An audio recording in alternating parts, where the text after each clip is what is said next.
تو این ویدیو قصد داریم که به درمان خانگی یبوست بپردازیم.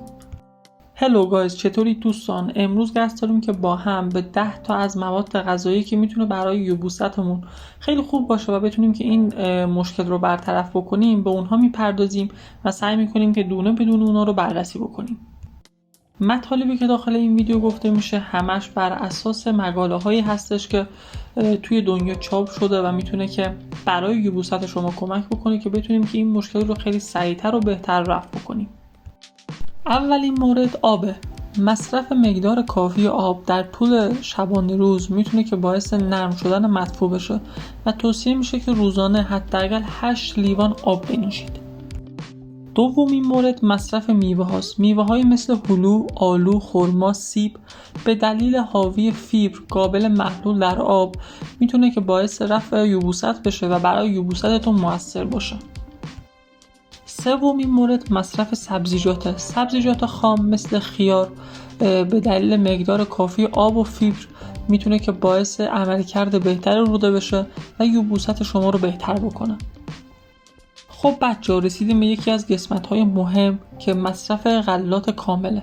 غلاتی مثل جو، گندم، آرد جو، نان کامل که دارای فیبر هستن میتونه که باعث بهبود حرکت روده بشه و به یبوست شما کمک بکنه که کلاً رفع بشه.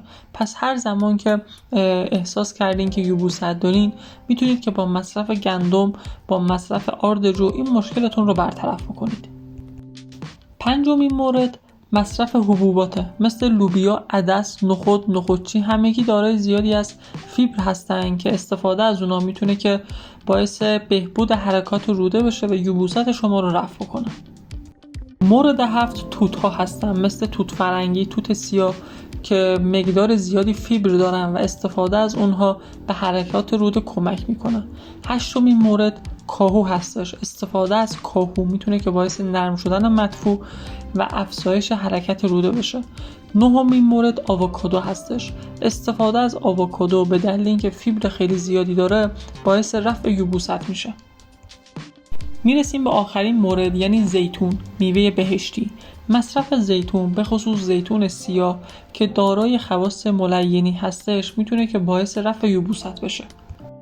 پس تو برادر عزیزم، تو خواهر عزیزم، اگر که به یبوست مبتلا شدی میتونی که با مصرف زیتون به صورت روزانه این مشکلت رو کامل برطرف بکنی. مرسی که تا اینجای ویدیو با من همراه بودی. امیدوارم که بهت کمک کرده باشم که چطور بتونیم یبوستمون رو رفع بکنیم. حتما من رو سابسکرایب کن و اگر که نظری هم داشتی داخل کامنت ها برای من کامنت بکن.